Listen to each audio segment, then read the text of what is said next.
Olá, queridos amigos, tudo bem com vocês? Estamos aqui para gravar mais um vídeo, mais um estudo bíblico importantíssimo. Gente, eu sei que todos os temas que nós estamos gravando aqui são importantes e nós temos muitos outros temas também a se falar da Palavra de Deus, mas eu escolhi os 12 principais temas para você estar apto aí para realizar um batismo, para aprender aí os temas principais da Palavra de Deus também, tá bom?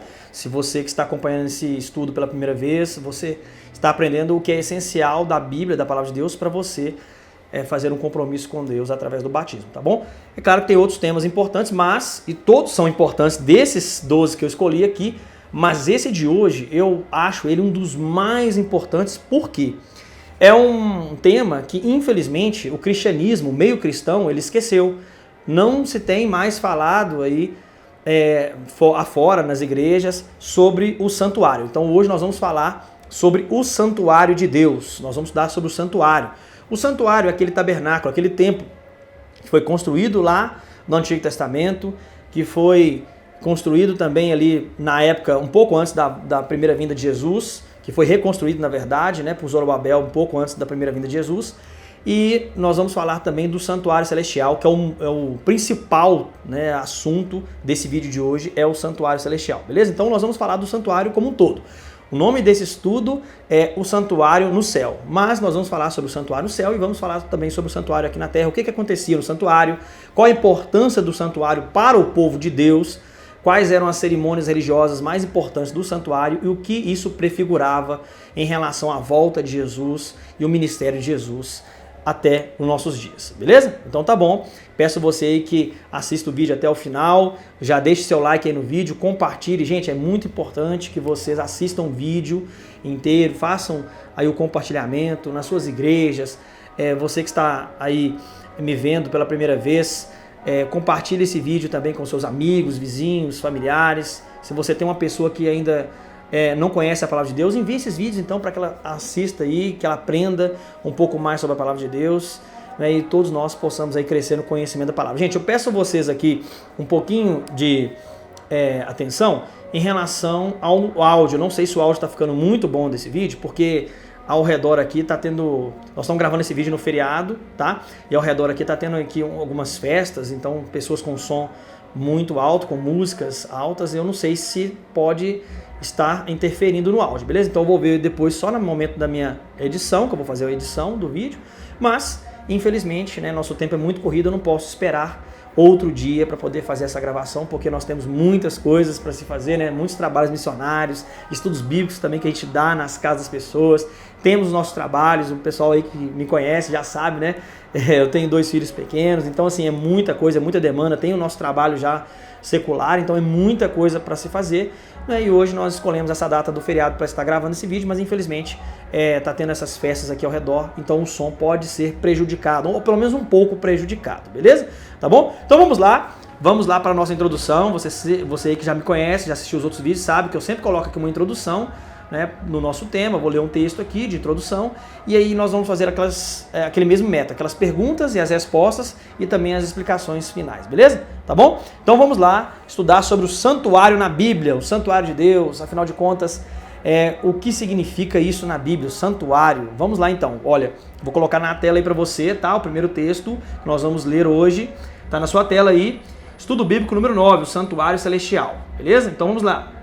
Chegamos em um dos estudos mais importantes da Bíblia, porém, infelizmente, é um assunto quase desconhecido pela maioria dos cristãos, é o que eu falei com vocês. Esse tema está em desuso na maioria das igrejas, a maioria das pessoas não conhecem sobre o santuário, beleza? O santuário de Deus fez parte da vida e adoração do povo de Israel. Nele, o plano da salvação foi ensinado em forma de símbolos, para que a nação israelita compreendesse melhor como funcionava o processo da salvação. Deus orientou Moisés a fazer o primeiro santuário no deserto, nós vamos ver aqui daqui a pouco, tá? Como é que foi isso. E na medida que os israelitas andavam para a direção de Canaã, o santuário era desmontado e montado em seguida. E esse santuário durou cerca de 400 anos, pois em seguida ele foi substituído pelo maravilhoso santuário conhecido como Templo de Salomão. Com certeza você já deve ter ouvido falar, Então no ano de 586 a.C., esse templo que foi construído por Salomão, ele foi destruído por Nabucodonosor, rei da Babilônia. Novamente o templo foi reconstruído no 5º século antes de Cristo por Zorobabel e mais uma vez destruído no ano 70, mas dessa vez pelo general romano Tito. Cristo profetizou a destruição desse santuário em Mateus 24, versículo 1 e 2. Você pode conferir na sua Bíblia também, tá? Vamos entender nesse estudo a importância do santuário, inclusive para nós em nossos dias. Bom, então eu já vou colocar aí, ó, uma imagem para você sobre o santuário. A primeira delas, nós vamos mostrar algumas imagens hoje nesse estudo, e a primeira delas é essa imagem aí, e aqui aparecem 3 palavras, né? Templo, santuário e tabernáculo. Essas 3 palavras você vai ver e observar na sua Bíblia que elas vão aparecer e elas são usadas de forma intercambiáveis para poder fazer a representação dessa construção, desse santuário que Deus pediu para que Moisés construísse, tá bom? Então, se você ver a palavra templo na Bíblia, santuário e tabernáculo, nós estamos falando da mesma coisa, tá? Essas 3 palavras são utilizadas de forma intercambiáveis, ou seja, elas representam o mesmo elemento, tá bom? Templo, santuário e tabernáculo, beleza? Como você pode ver aí, nós estamos vendo o santuário, essa construção que Deus pediu para Moisés construir, e ali nós temos uma segunda imagem ali no meio, que é o santuário já visto de forma, né, aí interna, e ali nós temos uma imagem do sumo sacerdote fazendo a obra de expiação. Eu vou explicar para vocês o que significa isso também, tá bom? Nesse estudo de hoje. Então vamos lá, essa introdução foi muito grande, mas muitos assuntos importantes, muitos detalhes ali, eu não vou me delongar em todos aqui, mas esse santuário foi muito perseguido. Deus então pede para Moisés construir esse santuário aqui na terra, Deus vai dar as recomendações, nós vamos ler aqui daqui a pouco, e depois esse santuário é substituído, ele é construído, né, em um formato de alvenaria, né, então de blocos, de pedras mesmo, ele foi construído, né, e se tornou uma das maravilhas, né, do povo de Israel, né, o tabernáculo, esse templo, esse santuário é construído por Salomão, e depois esse santuário ele é destruído por Nabucodonosor, rei da Babilônia, e em seguida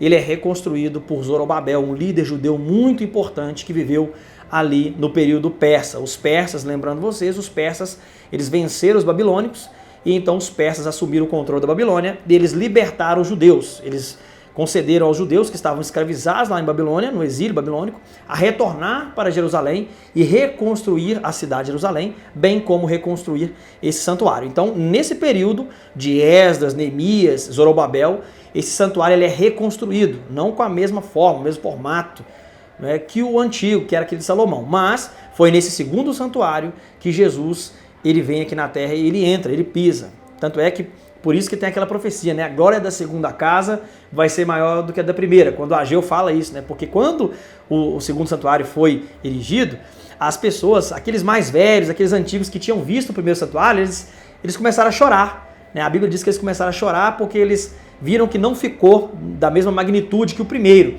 Mas aí o profeta Ageu, né, o profeta Amós também fez algumas profecias relacionadas a esse assunto, mas Ageu então vira e fala, gente, a glória da segunda casa vai ser maior do que a da primeira. Por quê? Porque Jesus, o Messias, né, ele vai vir aqui na terra, ele vai pisar nesse santuário. É nesse santuário que ele vai vir, no período desse segundo santuário. Por isso que a glória dessa segunda casa ela vai ser muito maior do que a da primeira.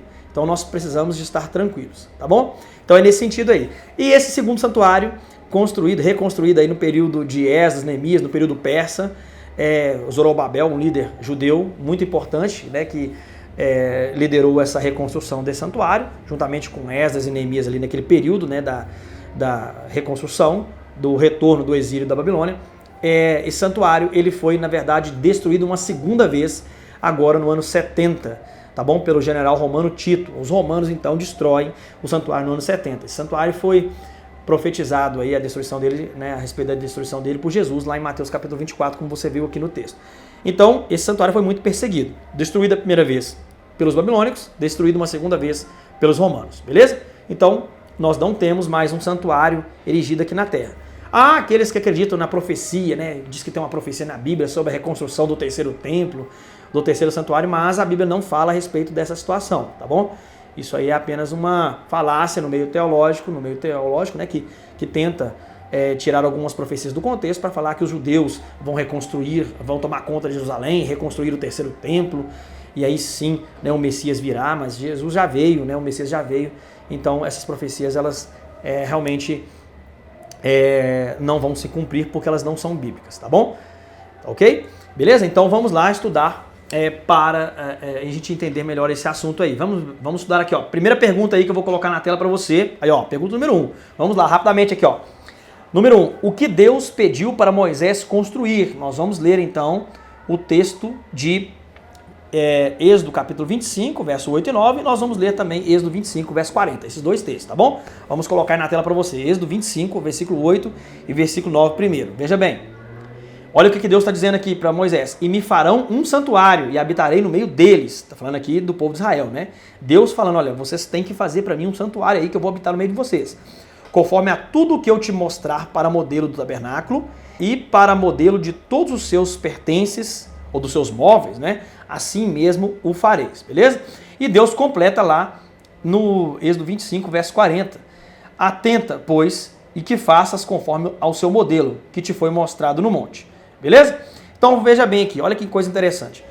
Deus pediu para Moisés construir esse santuário. Você sabe, você que já estudou a Bíblia, a palavra de Deus, ou você que não sabe, vai ficar sabendo agora, Moisés, ele teve ali um encontro com Deus que durou cerca de 40 dias. Então Deus pediu para Moisés subir no monte e lá do monte ele ia anunciar o concerto dele com o povo de Israel.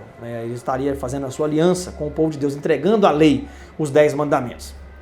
Então nesse período, para o recebimento da lei, Moisés fica então lá no monte, esperando, aguardando Deus, e nesse período Deus então conversa, dá algumas instruções para Moisés, e logo depois Deus dá os 10 mandamentos para ele, né? As tábuas, os 10 mandamentos, e em seguida Moisés desce do monte e retorna para encontrar com o povo lá embaixo. Só que nesse período, Deus mostra, quando ele estava lá no monte, Deus mostra para ele um modelo de um santuário lá no céu. Porque no verso 40 aqui, Deus está falando com ele, olha, vede e faças conforme o modelo que te foi mostrado no monte. Ou seja, então Moisés viu um modelo lá nesse período que ele ficou no monte. E muito provavelmente, é claro, Moisés teve a visão do santuário celestial. Porque Deus permitiu Moisés ter uma visão do santuário celestial, um santuário que está lá no céu, e Deus falou com ele assim, Moisés, faça igualmente você está vendo aqui, ó. Essa visão que eu acabei de te dar aqui, você vai fazer deste mesmo modelo, desse mesmo jeito você vai construir aí na terra. Aí Moisés então recebe as instruções de Deus, que estão lá em Êxodo capítulo 25, 26, 27, por aí vai. Nós vamos ler aqui algumas dessas instruções que Deus foi dando para Moisés, beleza? Nesse período. Eu quero colocar aí para você, aqui então a nossa resposta aí, nossa conclusão, né? A resposta aí da nossa primeira pergunta. Veja bem aqui, vou colocar na tela aí para você, ó. Moisés, quando estava no Monte Sinai, foi orientado por Deus a construir um santuário conforme o modelo que ele havia visto. Deus iria capacitar homens como Bezalel e Aholiabe. Então esses homens aqui, ó, Bezalel e Aholiabe e outros, né, também, eles estão lá em Êxodo 36, você pode ler aí na sua casa, se você tiver um tempo. Esses homens seriam capacitados por Deus para ajudar Moisés na construção desse santuário, beleza? Então, esses homens e outros, então esses homens ajudaram Moisés, tá bom? O interessante é que esse santuário no qual Moisés viu já estava no céu, ou seja, ele viu o modelo do céu e deveria construir um idêntico aqui na terra, tá bom? Então, Deus, ele mostrou para Moisés, ele deu essa visão para Moisés de um santuário lá no céu e Moisés deveria construir esse mesmo santuário com as mesmas receitas, digamos assim, com as mesmas características aqui na terra. E Deus não ia deixar Moisés ali sozinho. Deus iria então capacitar homens como estes que nós temos aqui em Êxodo capítulo 36 para ajudar Moisés na construção desse tabernáculo, beleza? Eu vou colocar uma imagem aí para você agora, acompanhe comigo aí na sua tela, uma imagem então, tá, de como que seria esse santuário que Deus pediu, tá ok? E você tá vendo aqui então, como se fosse uma cerca em volta, né, desse santuário, o santuário está ali dentro, e você está vendo ali como se fosse uma cobertura, né, com cortinas, uma cobertura com cortinas, e ele tem uma fumaça que é um incenso, daqui a pouco eu vou explicar para vocês, tá? Mas essa cerca ao redor aqui, nós chamamos de pátio, tá bom? Esse aqui é o pátio do santuário, beleza? Então aqui fora está o pátio, é aqui que as pessoas levavam as suas ofertas. Toda vez que um homem pecasse, que um israelita pecasse, ele deveria levar uma oferta ao santuário. Toda vez que um israelita pecasse, ele deveria levar uma oferta ao santuário e apresentar essa oferta ao sacerdote. Em seguida, ele deveria confessar o seu pecado e então esse pecado era transferido para esse animal e esse animal era degolado, era morto ali por essa pessoa, beleza? Então você está vendo aqui esse pátio, nesse pátio trabalhavam os sacerdotes, você vê ali vários homens vestidos de brancos ali, então esses homens são os sacerdotes, e também tínhamos o sumo sacerdote, que era a maior autoridade religiosa do povo de Israel, beleza? Você está vendo aqui alguns móveis, que é o altar de holocausto, que tem um fogo ali, né, no meio dele, e tem aquela bacia ali, que é onde os sacerdotes faziam a purificação para então entrarem ali no santuário, beleza? E ali estava o santuário, aquele tabernáculo, tá, com as cortinas nas laterais e por cima, e ele era um local dividido em 2 compartimentos, lugar santo e lugar santíssimo, beleza? Daqui a pouco eu vou explicar um pouco mais desse santuário para você, tá bom? O importante é você se atentar sobre essas características do santuário, que tinha um pátio, que ele tinha 2 compartimentos. Isso é importante você já ir memorizando. Você que ainda nunca tinha escutado, né, sobre essa doutrina, sobre esse tema importantíssimo da palavra de Deus, tá? Então é bom você já ir memorizando aí, para você não ficar perdido na medida que a gente for falando sobre o tema, beleza? Tá bom? Então vamos lá. Depois que Deus pediu para Moisés fazer esse santuário aqui na terra, então Deus ele dá as explicações das características dos móveis que teriam dentro desse santuário, dentro e fora desse santuário, beleza? Então agora a pergunta número 2 vai ser nesse sentido aí, ó. Vou colocar na sua tela. Pergunta número 2: como eram os detalhes do santuário e o que continha nele? Veja bem, gente, eu vou deixar essa imagem aqui para vocês e vou lendo aqui algumas questões, porque nós não vamos ler aqui agora devido ao nosso tempo, tá? Eu não quero que o vídeo fique muito longo, tá? E eu quero que você faça um para casa aí, tá bom? Quais eram os móveis que tinham dentro desse santuário? Aqui, ó, eu listei para você aqui os móveis que tinham dentro desse santuário e as referências bíblicas. Então você vai fazer o seguinte aí na sua casa. Você pausa o vídeo e lê lá, ó, Arca da Aliança. E você vai lá em Êxodo 25, verso 10 até o verso 17. E lá vai estar falando como que Deus queria que Moisés construísse essa Arca da Aliança, beleza? Tampa da arca chamada de propiciatório. Você vai fazer a mesma coisa. Você vai ler a referência na Bíblia. O santuário também possui a mesa dos pães, da proposição. Ali tem a referência bíblica e assim por diante. O santuário também tinha o candelabro e também tinha as cortinas do santuário, que elas faziam as divisões, tá ok? Tanto dentro quanto por cima e por fora, tá bom? Tinha o véu que separava os 2 compartimentos, de lugar santo e lugar santíssimo. Então tinha um véu, uma outra nova cortina ali dentro, que fazia essa separação. E tinha também o altar de holocausto e o altar de incenso, beleza? O altar de holocausto ficava lá no pátio, lá fora, e o altar de incenso já ficava dentro do santuário. E nós tínhamos também a bacia de bronze, que é aquela bacia onde ficava ali do lado de fora, onde os sacerdotes faziam a purificação, beleza?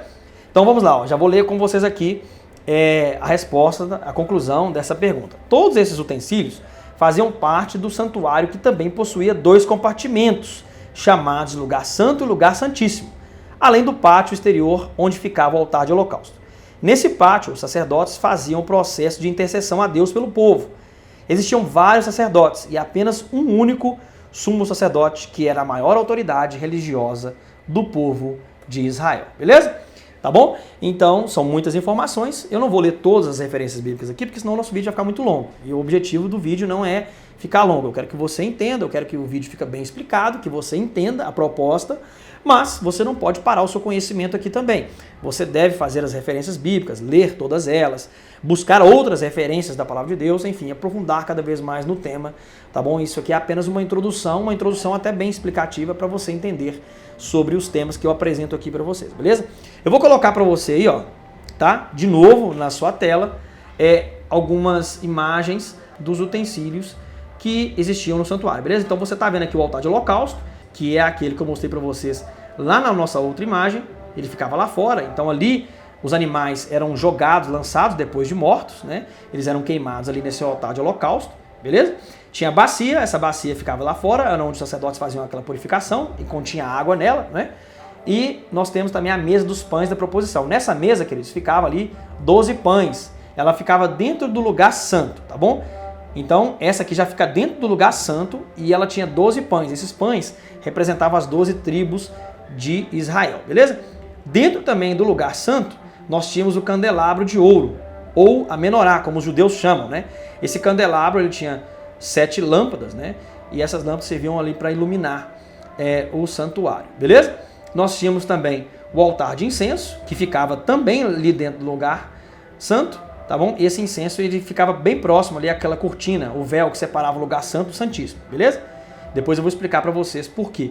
Na verdade eu vou explicar agora, né? Então esse incenso, ele servia para poder tentar conter um pouco do odor, né, do mau cheiro que tinha ali dentro do santuário, porque na verdade os sacerdotes, eles levavam parte do sangue dos animais ali para dentro do santuário, e eles ficavam ali registrados na cortina, beleza? Então esse altar de incenso era para amenizar aquele mau cheiro que ficava ali dentro, beleza? E lá dentro do lugar santíssimo, nós tínhamos a Arca da Aliança, né? Nessa Arca da Aliança ficava lá dentro os 10 mandamentos, e em cima dela tinha uma tampa chamada, né, tampa do propiciatório, e em cima dessa tampa ficava os 2 anjos querubins, e ali Deus se manifestava através de uma luz forte, né, chamada Shekinah, a glória de Deus.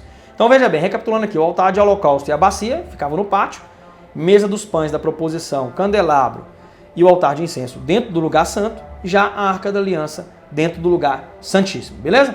Bom, então você já teve uma visão aí dos móveis do santuário que fica importante para você entender algumas questões em relação ao plano de Jesus. Tudo que tinha no santuário representava algo no ministério de Jesus, tá bom? Então, veja bem, ali tem os pães da proposição, Jesus falou na sua palavra que ele era o pão da vida. Ali também tem uma água dentro da bacia, que serviria para purificação, e Jesus disse que ele também era a água da vida, né? Nós tínhamos também aquelas luzes ali em cima do candelabro, né, no candelabro, e Jesus falou que ele era a luz do mundo. Tá vendo aqui? Então tudo aquilo apontava para Jesus. Todos aqueles móveis representavam algo no ministério de Jesus. Até o sacerdote, o sumo sacerdote, todos eles representavam algo no ministério de Jesus, no plano da salvação. E também tinha o altar de holocausto, onde se jogavam os animais, o cordeiro, os outros animais, e Jesus é o cordeiro, né, que tira o pecado do mundo. Então, aqueles animais também representavam Jesus, que era morto, né, que foi morto por nós. Esses animais eram mortos e Jesus foi morto por nós, né, na cruz do Calvário. Beleza? Tá bom? Então, tudo aquilo ali tipificava, representava algo no ministério de Jesus. Tá bom? Vamos lá, então. E sem contar aquele altar de incenso, aquele incenso que subia, simboliza as nossas orações que sobem a Deus, até o trono de Deus, beleza? Tem esse significado também, tá bom? Mas no decorrer do nosso estudo aí eu vou falando mais alguma coisa, se eu lembrar aqui, para poder a gente crescer no conhecimento da palavra de Deus, beleza? Então vamos lá para a pergunta número 3, vamos agilizar aqui então, tá? Pergunta número 3, na sua tela aí agora, qual era o serviço dos sacerdotes? Primeiro então nós vamos trabalhar, tá? Os sacerdotes, nós vamos ver então qual era a função dos sacerdotes. Depois que a gente entender qual era a função dos sacerdotes, nós vamos entender então a função do sumo sacerdote, tá bom? Beleza? Então vamos primeiro com a dos sacerdotes. Vamos ler aqui Levítico capítulo 4, verso 22 a 26. Temos outras referências, tá, queridos? Mas eu peguei pelo menos uma aqui para a gente tentar entender, tá bom? Então Levítico capítulo 1, 2, 3, 4, 5, tá tudo falando sobre os sacrifícios que eram levados no santuário, tá? Mas eu peguei um exemplo aqui para poder mostrar, para você entender o que significava, o que representava tudo aquilo que acontecia lá no santuário, beleza? Que tinha a ver com a salvação do homem. Vamos lá, Levítico capítulo 4, verso 22 a 26, assim, ó. Quando um príncipe pecar e por ignorância proceder contra algum dos mandamentos do Senhor seu Deus, naquilo que não se deve fazer, e assim for culpado, ou se o pecado que cometeu lhe for notificado, então trará pela sua oferta um bode tirado das cabras, macho sem defeito. Esse bode, ele tinha que ser macho e sem defeito, tá bom? Na verdade, todos os animais deveriam ser machos e sem defeito. Por quê? Porque eles representavam Jesus, tá bom? E porá a sua mão sobre a cabeça do bode e o degolará no lugar onde se degola o holocausto, perante a face do Senhor. Expiação do pecado é. Depois, o sacerdote com o seu dedo tomará o sangue da expiação e o porá sobre as pontas do altar do holocausto. Então o restante do seu sangue derramará à base do altar do holocausto. Também queimará sobre o altar toda a sua gordura, como a gordura do sacrifício pacífico. Assim o sacerdote por ele fará a expiação do seu pecado e lhe será perdoado. Beleza? Nós temos um outro exemplo aqui agora que eu vou ler para vocês. Mais um exemplo. Eu peguei 2, na verdade, aqui. E depois que eu ler esse segundo, eu vou fazer a explicação para você. Veja bem na sua tela, ó, Levítico capítulo 4, verso 27 a 31 agora. E se qualquer pessoa do povo da terra pecar por ignorância, fazendo contra algum dos mandamentos do Senhor, aquilo que não se deve fazer, e assim for culpado, ou se o pecado que cometeu lhe for notificado, então trará pela sua oferta uma cabra sem defeito. Eu queria que você prestasse atenção nisso aqui. Veja que os animais mudaram. Para esse pecado aqui agora, está se exigindo uma cabra. No outro, foi exigido um bode, tá bom? Então, cabra e bode são dois animais diferentes, beleza? Então, uma cabra sem defeito, pelo seu pecado que cometeu, e porá sua mão sobre a cabeça da oferta da expiação do pecado e a degolará no lugar do holocausto. Tá vendo? É a mesma coisa, o mesmo processo, só mudou os animais. Depois o sacerdote, com o seu dedo, tomará do seu sangue e o porá sobre as mãos do altar de holocausto, e todo o restante do seu sangue derramará à base do altar. Tá vendo? A mesma coisa está acontecendo aqui. E tirará toda a gordura, como se tira a gordura do sacrifício pacífico, e o sacerdote a queimará sobre o altar, por cheiro suave ao Senhor, e o sacerdote fará expiação por ela, e ser-lhe-á perdoado o pecado. Beleza? Então vocês viram aqui que o processo é o mesmo. Mas o que mudou? Mudou os animais. Então com isso nós aprendemos uma coisa muito importante, que inclusive nós vamos desmistificar aqui uma outra mentira que é ensinada no cristianismo. As pessoas acreditam que todos os pecados para Deus é a mesma coisa, né? E aqui você vê claramente que não é bem assim, tá? O que eu estou querendo dizer com isso? Pecado é a transgressão da lei, né? A primeira referência a pecado na palavra de Deus é isso. Pecado é a transgressão à lei de Deus. Então tudo aquilo que eu deixo de fazer, que Deus pediu na sua lei, eu estou pecando, certo? Certo, então vamos lá. As pessoas deveriam, após pecar, assim que elas pecassem, né, elas deveriam levar um animal lá no santuário, né, e pedir perdão a Deus. E como que era realizado isso? Ela pegava esse animal, ela olhava lá na lei, qual era o meu pecado? Ah, tá, o meu pecado foi, por exemplo, adulterei, ou matei, roubei e tal, né, fiz isso, fiz aquilo. Então ela ia olhar na lei qual o pecado que ela tinha cometido e qual animal que estava sendo exigido ali. Você viu aqui uma clara diferença dos animais. Então, ou seja, Deus ele faz distinção de pecado, sim, tá? Então, até o menor dos pecados, se você não confessar, vai tirar do reino do céu. Mas Deus faz sim diferença de pecados, tá? O juiz de Deus, ele analisa, né, com rigores diferentes. Tá ok, queridos? Deus não vai punir, por exemplo, uma criança que talvez entrou ali no supermercado e roubou uma bolacha, um biscoito ali na prateleira, porque ela estava morrendo de fome, né? Então a única coisa que ela tinha ali, ela foi lá e pegou e comeu, né? E ela pecou. É um pecado que exige arrependimento e exige confissão, e se essa pessoa não se arrepender, ela vai perder a salvação, né? Então é pecado, para Deus é pecado. Só que tem diferença, por exemplo, um assassino que entrou numa escola, por exemplo, um serial killer que entra ali e mata milhares de criancinhas ali, 10, 15, 20 criancinhas a sangue frio e tal, à toa, do nada. Então tem uma diferença gritante. Deus não vai punir essas duas pessoas do mesmo jeito, não. Deus, ele entende que esse pecado do serial killer aqui foi muito pior. Todos os dois são pecados, sim, são pecados. Mas Deus faz distinção, sim, de pecados, tá bom, queridos? Então isso é importante. Como que nós sabemos disso? Aqui é uma resposta clara, né? Aqui é uma resposta clara. Deus ele faz diferença de pecado. Para cada tipo de pecado existia um tipo de sacrifício. E tem também alguns textos, nós já lemos lá no estudo do juízo, que é um estudo anterior. Se você não assistiu, pausa esse vídeo aqui, volta lá no estudo do juízo e você vai ver que Deus ele faz, o julgamento de Deus, ele faz distinção de pecados, ele faz distinção de pessoas, quem pecou mais, quem pecou menos, né, quais pecados foram piores. Ele julga com maior rigor e com menos rigor, né? Então você vai ler esses textos aí, você vai ver esses textos que eu li com você aí no último estudo, no estudo do juízo, beleza? Não vou me delongar aqui agora, não vou abrir aqui porque já tem no nosso estudo anterior, beleza? Então Deus faz sim distinção de pecado, beleza? Então a pessoa pecava, ela levava, olhava na lei qual era o animal que ela tinha que levar, ela tinha que ser macho, sem defeito, porque representava Jesus, né?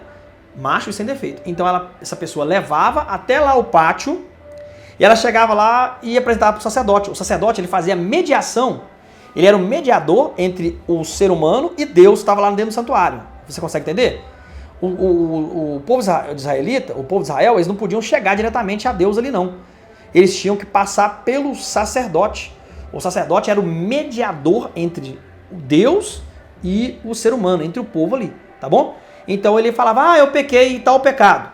E aí ele confessava esse pecado com a mão em cima da cabeça do animal. Simbolicamente esse animal, ele recebia aquele pecado. Simbolicamente esse pecado saía dessa pessoa e entrava dentro do animal. E então esse animal era morto. Porque vocês lembram? Aquele texto que a gente já leu aqui em alguns estudos anteriores, o salário do pecado é a morte. Então, ou seja, se você pecou, alguém tem que morrer. Para que você não morra, alguém inocente tem que morrer no seu lugar. Quem é esse inocente? Esse animal que era levado no santuário, beleza? Eu vou colocar uma foto aí para você, uma imagem. Nossa cadeira aqui tá fazendo barulho, né? Não repare aí não, tá bom? Vamos colocar aqui para você, na sua tela aí, ó. Com essa imagem que nós estamos mostrando para vocês, a gente consegue ter uma dinâmica melhor e mais clara de como que era realizado esse processo que eu acabei de explicar. Então, você está vendo aqui um animal, né, um cordeiro que era levado ali, eram vários animais, né, tinham que ser animais limpos, machos, sem defeito, né, porque eles representavam Jesus. Então, esse animal era levado ali e o pecado era simbolicamente transferido da pessoa, do pecador, para o animal, beleza? Esse animal deveria ser morto, porque esses animais, todos eles que morriam ali, representavam Jesus. E aí você está vendo os sacerdotes, que estão vestidos aí de roupas brancas, e ali você está vendo o sumo sacerdote. Você percebe que ele tem uma vestimenta diferente, né? Esse sumo sacerdote ele tem uma vestimenta diferente dos sacerdotes, beleza? Tá bom? Então, veja bem, para a gente finalizar então nossa explicação. Qual era o serviço, né? Qual era o serviço dos sacerdotes? Eu vou colocar o texto aqui agora para a gente terminar, finalizar nessa explicação para você aí, ó. Qual era o serviço dos sacerdotes? Quando alguém do povo de Israel pecava, teria que levar um animal até o pátio do santuário e o apresentar para o sacerdote. Em seguida, ele deveria confessar o seu pecado sobre a cabeça da oferta e matar o animal perante o sacerdote. Foi o que eu já expliquei para vocês.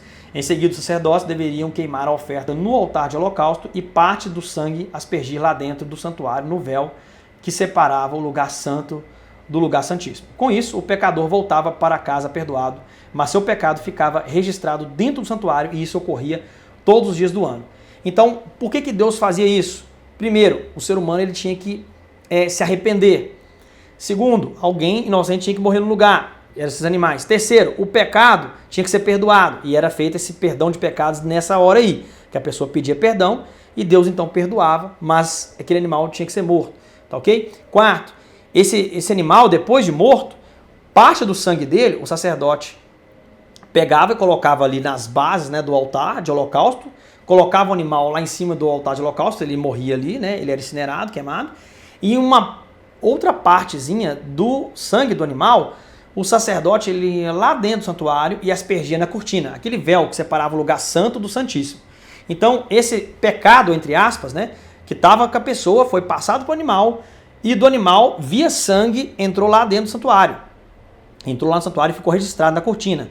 Todos os dias do ano era realizado esse processo. Todo dia, de manhã, de tarde, o dia inteiro. Então os sacerdotes ficavam realizando esse processo aí de expiação, tá? De mediação entre Deus e o povo, beleza? E aí lá no 10º dia do 7º mês, que o sumo sacerdote entrava em cena, e eu já vou falar dele aqui agora para você na nossa próxima pergunta, tá bom? Vamos lá então para a nossa próxima pergunta aí na sua tela, tá?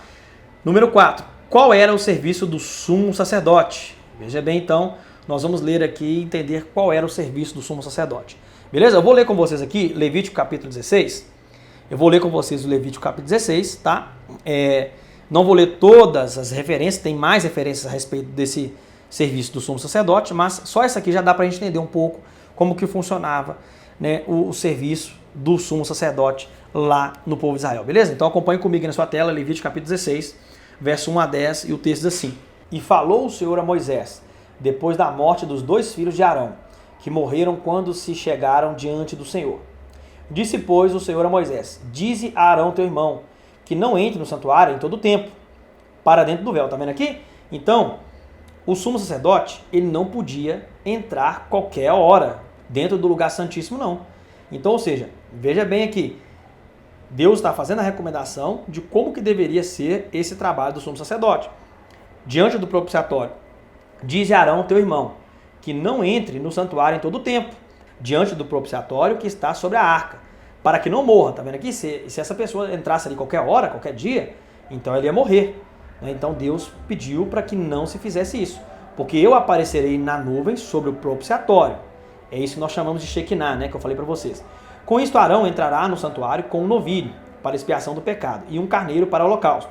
Vestirá ele a túnica santa de linho, tá vendo aqui? Então essa vestimenta era diferente do sumo sacerdote. E terá ceroulas de linho sobre a sua carne, e cingir-se-á com um cinto de linho, e se cobrirá com uma mitra de linho. Essas são vestes santas. Por isso banhará a sua carne na água e as vestirá. E da congregação dos filhos de Israel tomará 2 bodes para expiação do pecado, e um carneiro para o holocausto. Depois Arão oferecerá o novilho da expiação, que será para ele, e fará expiação por si e pela sua casa.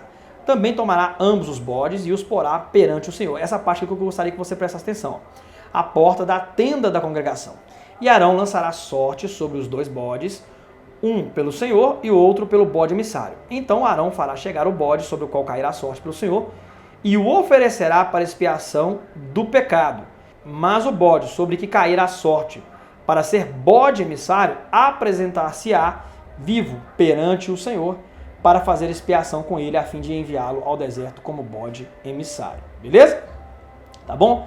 Então, aqui nós temos um importante serviço do sumo sacerdote. Ele não poderia entrar lá em qualquer momento, qualquer hora, tinha um dia específico, eu vou ler para vocês aqui agora que dia é esse, mas o interessante é que no dia que ele entrava em cena para realizar esse serviço, que era lá dentro do lugar santíssimo, ele tinha que pegar 2 bodes, e ele tinha que lançar sorte ali sobre esses 2 bodes. Um representava Cristo, representava Deus, e o outro bode representava o bode emissário, que no caso aqui seria Satanás, tá bom?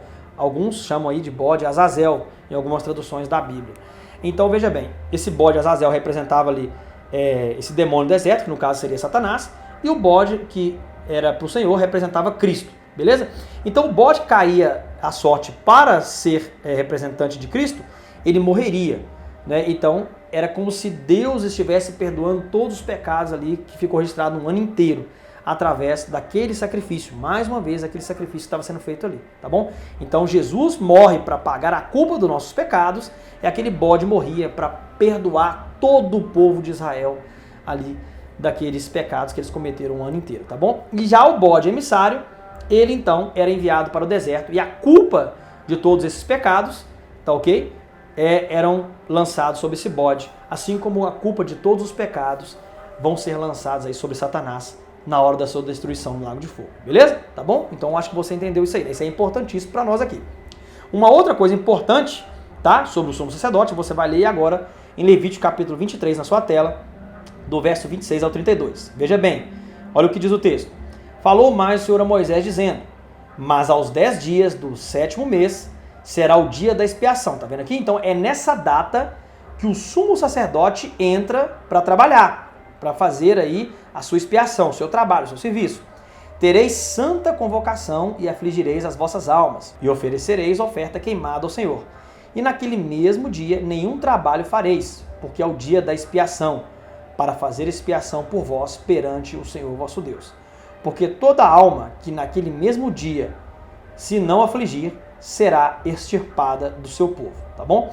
Também toda alma que naquele mesmo dia fizer algum trabalho, eu a destruirei no meio do seu povo. Veja bem que informação interessante aqui agora, queridos. Nenhum trabalho fareis, estatuto perpétuo é pelas vossas gerações, em todas as vossas habitações. Sábado de descanso vos será, então afligireis as vossas almas. Aos 9 do mês, à tarde, de uma tarde à outra, celebrareis o vosso sábado. Gente, quanta informação interessante nesse texto de Levítico capítulo 23 aqui, né? Veja bem aqui uma outra coisa interessante. Qual dia que o sumo sacerdote podia lá pegar aqueles 2 bodes e tal, que eu acabei de ler para vocês aquele outro texto? No 10º dia do 7º mês do calendário judaico. No 10º dia do 7º mês do calendário judaico, no mês de Tishri, que era o 7º mês do calendário judaico, tá? Então o sumo sacerdote entrava em cena. Podia ser no dia 5? Não. No dia 3? Não. Podia ser no dia 20? Não. Tinha que ser no 10º dia do 7º mês. Podia ser no 6º mês, no 5º mês, no 4º mês? Não podia. Tinha que ser no 10º dia do 7º mês, tá, do calendário judaico. O sumo sacerdote então entrava em cena, realizava aquele processo lá, né, de pegar os 2 bodes e tal, um lançar para representar para Jesus, a sorte era lançada no outro para representar Satanás, o bode emissário ali e tal. Ele fazia todo aquele processo de expiação e ele removia a cortina. Sabe aquela cortina que ficava ali dividindo o lugar santo, santíssimo? Então, tinha uma cortina aqui no meio, né? Então ele removia essa cortina, né? Após fazer a expiação, ele removia essa cortina e uma nova cortina era colocada ali, tá bom? Então aqueles pecados do ano inteiro eram cancelados ali, naquele local. Então era Deus fazendo ali uma espécie de juízo. Deus estava fazendo um julgamento e declarando o povo salvo, o povo perdoado, de fato. Então depois que o sumo sacerdote fazia essa expiação, né, pelo pecado, ele saía lá fora, desculpa a redundância, ele saía lá no pátio, após o pátio, e declarava o povo de Israel, que as tribos ficavam acampadas ali ao redor do santuário, tá bom? Então, ao redor do santuário, ao redor do pátio, ali as tribos de Israel ficavam acampadas ali, então, e aí o povo de Deus começava a comemorar uma outra festa chamada Festa dos Tabernáculos, beleza? Então, essa festa aqui, que é o dia do Yom Kippur, os judeus chamam isso de Yom Kippur. Yom, no hebraico, significa dia, né? Kippur, purificação, ou seja, o dia da purificação. Então, essa data do Yom Kippur, que é o dia da purificação, os judeus, eles realizavam essa obra, né, ali de expiação do pecado, né, de todas as pessoas ali que faziam parte do povo de Israel, beleza? Só podia fazer isso no 10º dia do 7º mês, beleza? Então era uma festa judaica, tá bom? Tinham várias festas, né? A festa dos pães asmos, a festa da Páscoa, a festa do Pentecostes, a festa das trombetas, né? Mas a sexta festa era chamada ali, né, o dia da purificação, Yom Kippur. Os judeus chamavam isso de Yom Kippur, que era a sexta festa. E a sétima festa era a última, né, do ciclo anual de festa do povo de Israel, era a festa dos tabernáculos, beleza? Então, essa purificação do ano inteiro ali, dos pecados do ano inteiro, eram realizados no 10º dia do 7º mês, tá bom? E o interessante é que esse dia, 10º dia do 7º mês, poderia cair num dia qualquer da semana. Você percebeu ali no texto? Poderia cair, por exemplo, numa terça-feira. Vamos trazer para o nosso contexto aqui agora. Vamos supor que o dia do Yom Kippur, 10º dia do 7º mês, caísse numa terça-feira. Aquele dia era considerado sábado para Deus e para o povo também. Você viu ali o que Deus falou? Nenhum trabalho podereis fazer, né? Então o povo deveria ficar em oração, em contrição, orando, né? Porque o sumo sacerdote ia estar lá dentro fazendo o processo de expiação por eles. Eles não poderiam ficar aqui fazendo trabalho, comemorando, rindo, brincando, não. Eles tinham que ficar lá em oração, contritos, né? Clamando a Deus pelo perdão e pelo trabalho que o sumo sacerdote estava fazendo naquele dia, beleza? Então, ou seja, não podia se fazer trabalho. Aquilo ali era um sábado cerimonial. E aqui eu já quero falar uma coisa para vocês interessante. Nós vamos fazer um estudo sobre o sábado, que vai ser o último estudo, né, digamos assim, dessa série. E nesse estudo nós vamos falar sobre o sábado mais propriamente dito. E eu vou explicar para vocês, e já de antemão falar uma coisa importante aqui, baseado nesse texto de Levítico, que existem dois tipos de sábados na Bíblia. Tinham sábados cerimoniais, que era esse sábado aqui, que poderia cair numa terça-feira, numa quinta-feira, sei lá, qualquer dia da semana. E tem os sábados semanais. Os sábados semanais são aqueles sábados do 7º dia, beleza? Então, domingo, segunda, terça, quarta, quinta, sexta, sábado. Esse sábado aqui é o sábado semanal, é o sábado do 7º dia da semana, tá bom? Nesse sábado aqui, tá? Nenhum trabalho também poderia ser feito não, né? E até os nossos dias esse mandamento está em vigor. Infelizmente, muitas pessoas não querem seguir, não querem aceitar, tá? Mas isso é um papo para outra história. Nós vamos falar isso no nosso estudo sobre o sábado.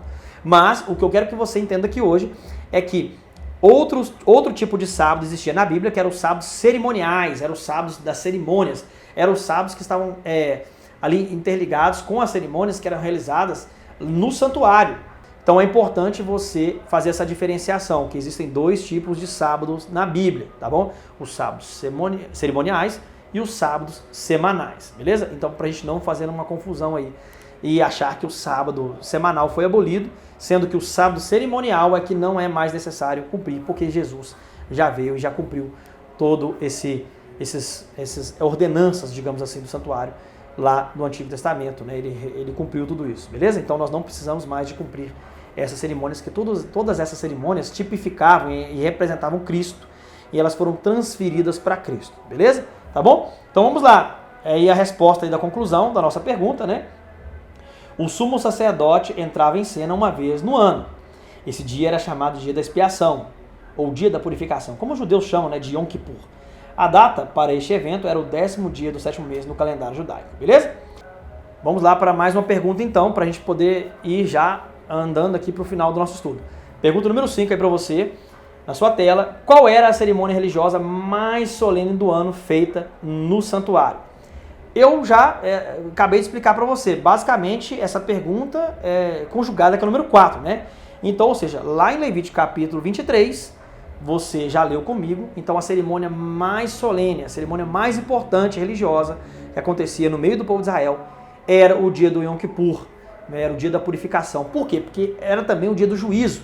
Haveria uma purificação do santuário, porque os pecados eram retirados daquela cortina, era colocado um véu novo ali, então o santuário era purificado, e nesse mesmo instante, Deus estava ali fazendo o juízo.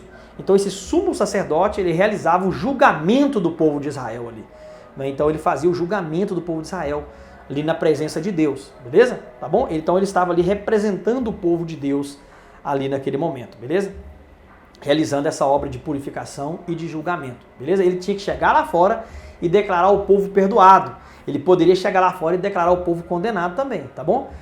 Tá ok? Então isso é importante você entender. Veja, vou colocar aí para você a explicação, tá? Eu já nem vou ler mais os textos aqui, porque essa pergunta número 5 ela é meio que conjugada com a número 4. Mas veja aí na sua tela a explicação. Ó. O dia da expiação era considerado o dia mais importante do ano, pois ele também significava o dia do juízo do povo de Israel. Nesse dia, o sumo sacerdote realizava toda a cerimônia contida em Levítico 16, que foi aquele texto que eu já li para vocês. E quando ele terminava de realizar a purificação do santuário e o julgamento do povo, declarava o povo perdoado. Então, começava novamente todo o processo de mediação ao longo do ano, até chegar no próximo dia da expiação do ano seguinte. Esse dia era considerado um tipo de sábado cerimonial e podia cair em qualquer dia da semana, sendo assim um sábado diferente do sábado semanal que deve ser observado até hoje, beleza? Então, que isso fique bem claro na sua mente e na minha mente. Existiam dois tipos de sábado na Bíblia, os sábados semanais e os sábados cerimoniais. Os sábados cerimoniais tinham a ver aí com as festas, né, com as cerimônias que tinham, que estavam totalmente interligadas, aí, imbricadas aí com o santuário, beleza? Tá bom? O sábado semanal é outra coisa, tá dentro dos 10 mandamentos. Esse não foi abolido, não tem nada a ver com não precisa mais guardar e tal, etc. Eu vou explicar para vocês mais sobre o estudo do sábado no nosso último estudo aqui dessa série que eu estou fazendo para vocês de estudo bíblico, beleza? Tá bom? Vou colocar na tela aí para você, né, mais uma fotinha aí para você ver aí como que era a vestimenta, né, do sumo sacerdote. Você vê aí que ele está com essas 12 pedras representando as 12 tribos de Israel aí, penduradas no seu ombro. Era como se ele estivesse levando, né, o povo de Israel nos ombros. Ele está sendo responsável pelas tribos de Israel. Então o sumo sacerdote era a maior autoridade. Ele estava acima de todos os sacerdotes, beleza? Então você está vendo ali de branco os sacerdotes, eram aqueles que faziam a mediação ali do povo durante o ano, e o sumo sacerdote entrava em cena no 10º dia do 7º mês do calendário judaico para realizar então a obra de expiação, de purificação, de julgamento do povo de Israel, beleza? Tá bom? Vamos lá então. Número 6, pergunta número 6 aí, pra gente já ir rápido aqui, pra gente finalizar o nosso estudo, tá? Já estamos quase terminando aqui. Pergunta número 6 aí na sua tela. Qual acontecimento deu fim aos rituais praticados no santuário terrestre? E qual santuário está em funcionamento hoje? Queridos, essa pergunta aqui, ela é, quem sabe, a mais importante do nosso estudo de hoje. Porque nós precisamos de entender que toda essa cerimônia religiosa que acontecia ali no meio do povo de Israel, lá no Antigo Testamento, acabou, teve fim. Por quê? Porque Jesus veio para morrer, então, no lugar do pecador. Aqueles animais, aquelas ofertas, elas representavam, elas tipificavam. Elas eram um tipo. O tipo encontrou o antítipo, tá ok? Jesus é o antítipo. Aqueles animais, aquelas ofertas eram um tipo, beleza? Então, o tipo encontra o antítipo, e então o antítipo é maior. Então, Jesus morre na cruz do Calvário e então ele encerra toda aquela obra que era realizada no santuário aqui na terra. Não há mais necessário um sacerdote aqui terrestre, humano, para nos representar. Jesus agora ele passa a ser o nosso sacerdote. Além dele ser o nosso cordeiro, que morre em nosso lugar, ele também é o nosso sacerdote. Ele vai ser nosso sumo sacerdote, né, em uma determinada data que eu vou explicar para vocês, tá? Eu vou tentar explicar para vocês, mas num outro estudo. Não vai dar para explicar tudo hoje. Eu vou só dar um resuminho aqui rapidamente, tá? Mas eu vou tentar explicar para vocês num outro estudo, quando a gente for fazer um estudo sobre as 2.300 tardes manhãs, tá? De Daniel capítulo 8, verso 14, beleza? Que tem a ver com esse tema aí do julgamento e do santuário, tá? E do julgamento aí de Jesus no céu, beleza? Tá bom? Vamos lá então. Vamos ler aí Mateus capítulo 27, verso 51 a 53. Veja bem o que diz o texto. E eis que o véu do templo, ou seja, tá vendo aí, desse santuário que existia lá no templo de Jesus, se rasgou em dois, de alto a baixo, e tremeu a terra e fenderam-se as rochas. No momento que Jesus morre, então acontece tudo isso aqui, ó. E abriu-se os sepulcros e muitos corpos de santos que dormiam foram ressuscitados. E saindo dos sepulcros, depois da ressurreição dele, entraram na cidade santa e apareceram a muitos. Então veja bem aqui, que coisa interessante. Quando Jesus morre, o que acontece no santuário que estava lá em Jerusalém? O véu dele, aquele véu que separava o lugar santo do santíssimo, lembra que eu falei com vocês que tinha dois lugares? O santo e o santíssimo? Então tinha um véu ali que separava. Aquele véu foi rasgado de alto a baixo. Ele veio do alto para baixo, não veio de baixo para cima, veio de alto para baixo. Dando a ideia que Deus estava ali então realizando essa obra, né, de finalização dos serviços, das cerimônias que eram realizadas ali no santuário terrestre, beleza? Por que tinha aquele véu? Porque o povo não podia chegar diretamente na presença de Deus. Quando Jesus morre, agora sim o povo pode chegar diretamente na presença de Deus. E você não precisa mais de um sacerdote humano, e nem de um sumo sacerdote humano, porque o próprio Jesus, ele vai fazer essa função para você, tá bom? Você tem um mediador entre você e Deus, de acordo com 1 Timóteo capítulo 2, verso 5, que é Jesus Cristo, tá bom? Então Jesus agora ele passa a fazer essa função de sacerdote. Quando ele vai para o céu no ano 31, aí ele começa a fazer essa função de sacerdote, na verdade. De sumo sacerdote, ele passa a fazer essa função após o ano de 1844, que é o que eu vou explicar para vocês. Depois eu vou gravar um vídeo explicando mais sobre essa questão de 1844, mas essa profecia está ligada à profecia lá de Daniel capítulo 8, onde fala da purificação do santuário celestial, e essa purificação do santuário celestial representava então o início do julgamento de Jesus, assim como o sumo sacerdote entrava em cena aqui uma determinada época para realizar o julgamento do povo de Israel. Assim, Jesus teria que realizar esse julgamento do povo de Deus, de todas as pessoas, desde o primeiro salvo, né, até o último salvo que existia nessa terra. Então, Jesus vai realizar essa obra, ou melhor, já começou realizando essa obra aí, lá no Santuário Celestial, a partir do ano de 1844. Aí você deve estar perguntando assim, você que nunca viu falar sobre isso, mas como assim 1844? É porque tem essa data, ela está imbricada com a profecia de Daniel 8, verso 14. Lá na profecia de Daniel 8, verso 14, está falando que tinha um período, uma data para a purificação do santuário celestial. Então a gente começa lá no capítulo 9, tem algumas explicações, né, do anjo Gabriel para Daniel, e a gente entende que essa contagem de tempo, né, de 2.300 anos, 2.300 tardes de manhã são 2.300 anos, começa lá no ano 457, que foi a ordem para restaurar e edificar Jerusalém. Lá em Daniel 9, verso 25, diz isso, né? Então, aí vai passando o tempo até chegar em 1844. 2.300 anos, de 457, né, para frente, nós chegamos no ano de 1844. E então, no 10º dia do 7º mês, naquele ano, né, foi o 22 de outubro. Nessa data, dia 22 de outubro, Jesus passa a fazer aquele trabalho que o sumo sacerdote fazia aqui na terra, em prol do povo. Jesus passa a fazer esse trabalho lá no céu, em prol do povo de Deus, de todo o povo de Deus, beleza? Então, do ano 31 até o ano de 1844, Jesus é nosso sacerdote. Do ano 44 até a sua volta, ele é nosso sumo sacerdote, beleza? Então, essas funções, sacerdote e sumo sacerdote, elas também tipificavam a obra de Jesus no plano da salvação, tá? Em prol do homem, beleza? Tá bom? Então tudo ali representava Jesus. Por isso que a doutrina do santuário é importantíssima. Por isso que você tem que estudar sobre o santuário, por isso que você tem que aprender a Bíblia tal como ela ensina, tal como ela é. E não ficar aí, né, nessas igrejas abarrotadas que não ensinam a palavra de Deus. As pessoas ficam ali horas e horas, não estudam a Bíblia, não estudam a palavra de Deus, queridos. Nós estamos em um grande conflito. Você precisa de estudar a Bíblia. Você precisa estudar a palavra de Deus. Você precisa de libertar dos enganos religiosos que essas igrejas falsas aí de Babilônia e as suas filhas estão aí disseminando. Você talvez ficou anos e anos dentro de uma igreja e até hoje não estudou sobre esse tema. Eu lembro uma vez que eu estava dando estudo bíblico, né, para uma senhora, e ela falou que já tinha 30 anos, né, que ela congregava em uma denominação e ela nunca ouviu falar sobre santuário. Eu também dei um estudo bíblico para um outro rapaz, que ele foi questionar com o seu pastor, né? Ele era de uma igreja evangélica, ele foi questionar com o pastor dele, né, se realmente existia esse santuário no céu ou não, esse tema aqui que nós estamos abordando para vocês. E aí o pastor falou para ele que esse santuário é simbólico, que isso não existe, né, que isso aí é uma simbologia apenas, né, que a gente não deve acreditar nisso. Queridos, infelizmente, essas coisas nós vamos ver aí nos nossos dias e vamos ver coisas até piores, né? Infelizmente as pessoas não estão preocupadas em estudar a Bíblia, a palavra de Deus, elas estão preocupadas com igrejas cheias, abarrotadas, com dízimos, ofertas, com fama, com luxo, com poder. Infelizmente, isso aí não está só na política, isso aí está dentro das igrejas também, infelizmente.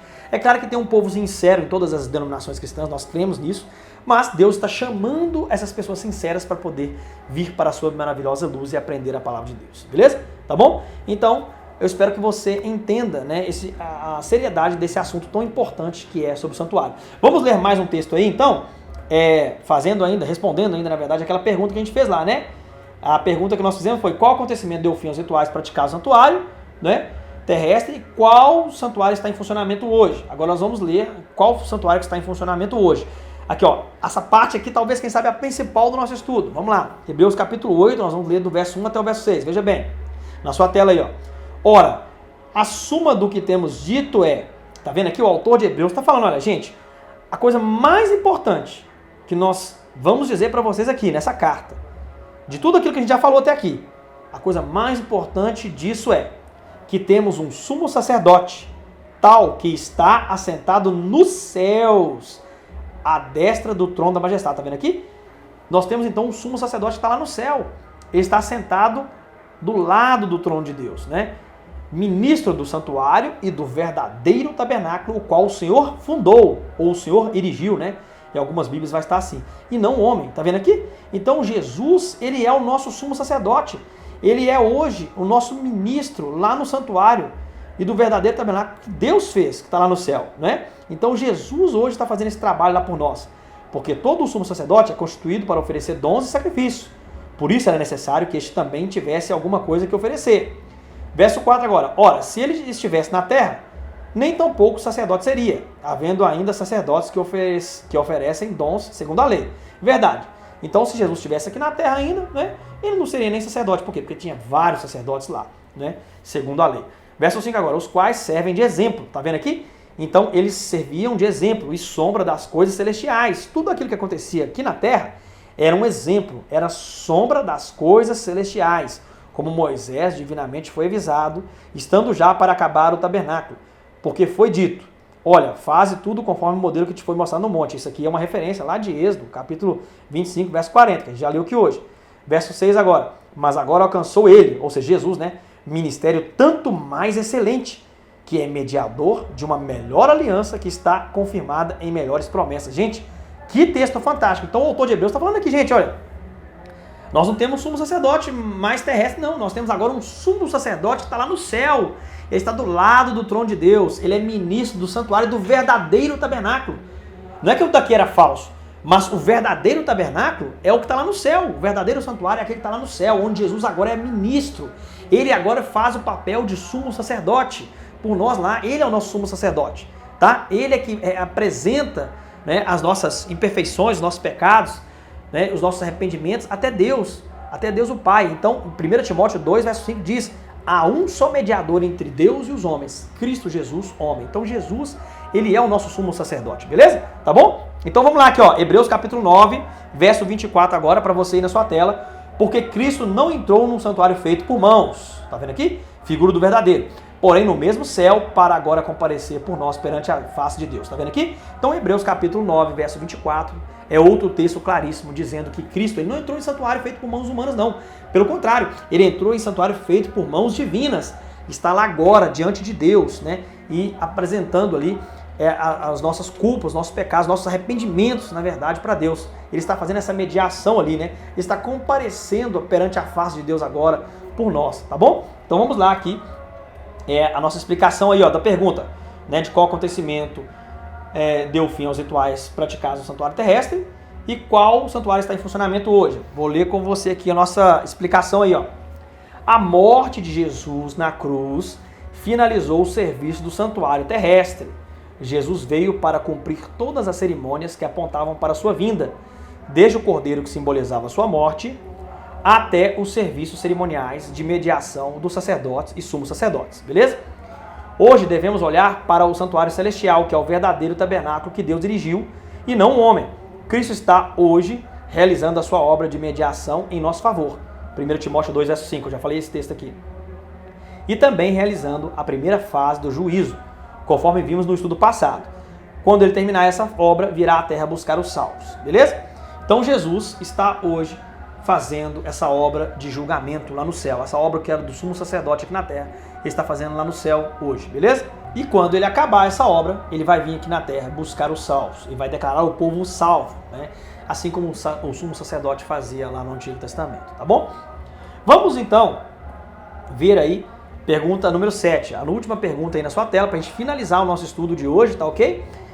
Pergunta número 7 aí, quais outras evidências bíblicas comprovam que no céu existe um santuário onde Cristo está ministrando?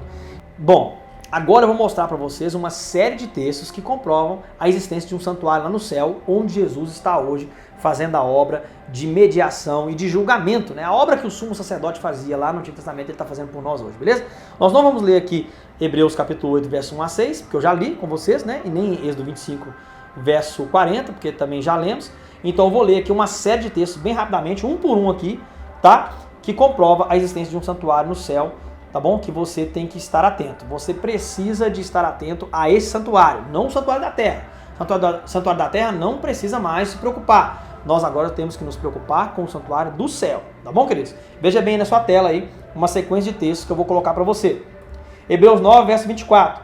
Pois Cristo não entrou em um santuário feito por homens, uma simples representação do verdadeiro. Ele entrou nos céus, tá vendo aqui? Jesus entrou nos céus para agora se apresentar diante de Deus em nosso favor, beleza? Hebreus 9, verso 24 diz assim. Hebreus 9, verso 11 também, né, diz assim, ó. Mas vindo Cristo, o sumo sacerdote dos bens futuros, tá vendo aqui? Jesus é o nosso sumo sacerdote dos bens futuros. Por um maior e mais perfeito tabernáculo, tá vendo aqui? Não é aquele que Moisés construiu, não é aquele tabernáculo que Zorobabel, que Salomão construiu, é o verdadeiro tabernáculo, o maior tabernáculo que Deus construiu, não feito por mãos, isto é, não dessa criação, nem por sangue de bodes e de bezerros, mas por seu próprio sangue entrou uma vez no santuário, havendo efetuado uma eterna redenção. Tá vendo aqui? Então esse aqui é mais um texto que comprova que Jesus está hoje lá no santuário celestial, beleza? Apocalipse capítulo 14, verso 15 a 17, diz assim, ó. E outro anjo saiu do santuário. Saiu da onde, gente? Do santuário. Então lá no céu tem um santuário, porque se tem um anjo saindo dentro dele, clamando com grande voz ao que estava sentado sobre a nuvem. Lança a tua foice e ceifa. A hora de ceifar te é vinda, porque já a colheita da terra está madura. E aquele que estava sentado sobre a nuvem meteu a sua foice sobre a terra, e a terra foi cegada. E saiu do santuário, tá vendo aqui? Que está na onde? No céu, outro anjo, o qual também tinha uma foice aguda. Tá vendo aqui? Então aqui já, Apocalipse 14, do verso 15 ao 17, nós temos duas referências de santuário que está no céu, beleza? Então esses anjos aí estão saindo do santuário, né? Veja bem aqui o que diz Apocalipse capítulo 11, verso 19. E abriu-se no céu o santuário de Deus, e a arca da sua aliança foi vista no seu templo. Tá vendo aqui, gente? Então, ou seja, a arca da aliança foi vista. João teve uma visão da arca da aliança lá no santuário de Deus, lá no santuário do céu, e houve relâmpagos, vozes, trovões e terremotos e grande saraiva, né? Então, João teve uma visão, gente, da arca da aliança lá no santuário que está no céu. E dentro dessa arca, é lógico, está as duas tábuas, né, dos 10 mandamentos, porque o que Deus deu para Moisés aqui na terra era uma réplica da verdadeira lei de Deus que está lá no céu, beleza? Tá bom? Nós vamos ler agora dois textos rapidamente aqui, ó, Apocalipse 16, verso 1 e Apocalipse 16, verso 17. O texto diz assim, ó, e ouvi vinda do templo, ou seja, do santuário, né, uma grande voz que dizia aos 7 anjos, ide, derramai sobre a terra as 7 taças da ira de Deus. E o versículo 17 diz assim, ó, e o 7º anjo derramou a sua taça no ar, e saiu uma grande voz do templo do céu, do trono, dizendo, está feito. Tá vendo aqui? Então Jesus e Deus o Pai estão na onde? Dentro do templo. Eles estão dentro do santuário lá no céu. Tá bom, queridos? Vamos ler outro texto aqui agora, Apocalipse capítulo 15, verso 8. E o santuário encheu-se com a fumaça da glória de Deus e do seu poder. E ninguém podia entrar no templo, tá vendo aqui? Templo, santuário e tabernáculo, eu já expliquei para vocês que é a mesma coisa. São palavras intercambiáveis que fazem a mesma referência, né? A mesma referência, a mesma coisa. E ninguém podia entrar no templo até que se consumassem as 7 pragas dos 7 anjos. Tá vendo aqui? Olha que interessante. Então, nós temos aqui vários textos que falam sobre Jesus no santuário celestial. Vou colocar uma imagem aqui agora para a gente finalizar o nosso estudo. Essa imagem é maravilhosa. Vou colocar na tela para você aí, ó. E aqui é Jesus, né? Uma representação de Jesus aí. E ele está lá hoje no céu com essa vestimenta que agora representando as 12 tribos de Israel, os 12 discípulos, 12 apóstolos. 12 na Bíblia é o número do povo de Deus. Então, ou seja, Jesus está lá hoje representando o povo de Deus, fazendo a mediação entre nós e Deus. E ele está fazendo a obra de julgamento lá no lugar santíssimo do santuário celestial. Então, lá no lugar santíssimo, nós temos esses 2 anjos querubins que ficam próximos aí do trono de Deus, beleza? Vocês lembram que lá no estudo número 2, quando a gente falou sobre Lúcifer, nós falamos aqui sobre a queda de Satanás no céu? Então, a Bíblia diz que ele era um querubim cobridor. Então, os anjos querubins, eles ficam ali próximos do trono de Deus. Eles ficam ali ao redor, cobrindo a Arca da Aliança. E dentro da Arca da Aliança estão os 10 mandamentos. Então, Satanás ele foi designado para proteger a lei de Deus, para cobrir a lei de Deus, é a Arca da Aliança, no sentido de proteção. Então, ou seja, por isso que Deus chama ele de querubim cobridor, lá no livro de Ezequiel. Então, veja bem, ele se rebelou contra Deus, ele perdeu seu lugar, é lógico que hoje nós temos um anjo, ali um outro anjo no seu lugar, lá no céu, fazendo essa obra, né, de proteção da lei de Deus, beleza? Então, Jesus está ali dentro do santuário celestial, no lugar santíssimo, fazendo essa obra de julgamento ali próximo da lei de Deus, da Arca da Aliança. Ele e Deus Pai estão ali fazendo essa obra de julgamento do povo de Deus e também fazendo a obra de intercessão, beleza? Tá bom, queridos? Eu preciso que vocês entendam isso, porque isso é muito importante. Infelizmente, essa doutrina ela não é mais pregada, esse assunto não é mais falado nas igrejas e muitas pessoas nem sabem que existe isso. As pessoas acreditam que Jesus foi para o céu e tal, ele está lá, de braço cruzado, vagando, sentado em algum trono, sei lá. As pessoas pensam assim, né? Que Deus está lá num trono. Mas não é só assim, não. Deus realmente está num trono, mas ele tem um local, uma morada. O santuário é a casa de Deus, queridos. Então, ou seja, Jesus ele tem uma casa, Deus tem uma casa. Então, ou seja, Deus está lá dentro do santuário, lá no céu. Então ele fica lá dentro do santuário, lá dentro do santuário está seu trono, e lá dentro desse santuário está a lei, e lá dentro desse santuário está os 2 anjos querubins guardando a lei de Deus, protegendo, e lá dentro desse santuário, Jesus está realizando a obra de julgamento, né? Ali ele e o Deus Pai realizando essa obra de julgamento na presença de milhares de anjos, beleza? Quando ele finalizar essa obra, ele vai vir aqui na terra buscar os salvos, e então nós vamos para o céu. Você vê isso aí lá naquele estudo que eu já falei aqui, que é o estudo do milênio, beleza? Tá bom? E então, depois do milênio, nós vamos morar aqui na nova terra, que eu já falei para vocês também. Tem um estudo anterior que fala sobre esses assuntos, e você pode visualizar lá. E então, nós vamos morar eternamente no mundo sem defeito e sem pecado. Amém? Bom, que Deus abençoe a todos. E assim foi mais um estudo da Palavra de Deus, um estudo do santuário, um estudo importantíssimo que as pessoas precisam de aprender, as pessoas precisam de se preparar para esse tema e aprender, porque ele tem a ver diretamente com a nossa salvação e com a volta de Jesus e com o seu julgamento, tá bom? Um forte abraço, Deus abençoe a todos e até o nosso próximo vídeo. Deus abençoe a todos!